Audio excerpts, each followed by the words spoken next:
So people always ask me, sadly at parties too, what actually is a dental implant? And their description is they come in and they're like, oh, it's this screw that you're going to be putting into my bone and it's extremely painful. And I actually have to backtrack for a second and basically explain to them that there's actually a preparation that's made in the bone. Now, implants look like they are screws. They go in similar to a screw, but they have threads on them. And actually what happens, the bone actually grows into those threads and actually prevents it from coming back out.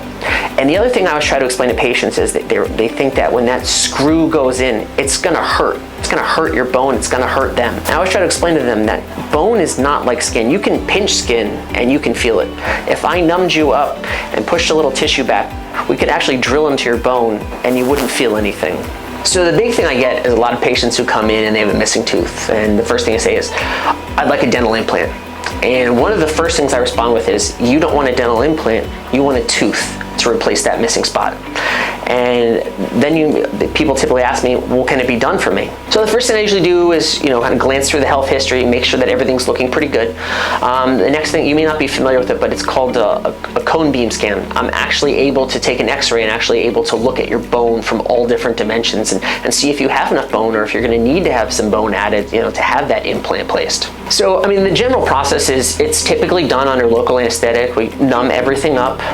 There's some small modifications made to the tissue. We make the preparation like I kind of previously discussed with you.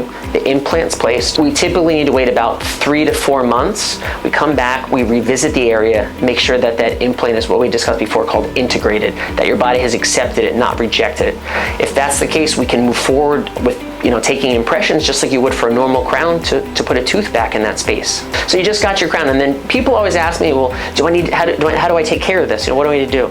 It's basically the same thing as a natural tooth. I want you to floss around it. It's touching adjacent teeth. You can get food caught in there. I don't want to see you getting cavities on adjacent teeth because you're not cleaning around it, just because it's artificial itself. Thank you again for your time. If you have any questions, please contact the office, and hopefully I'll be seeing you soon.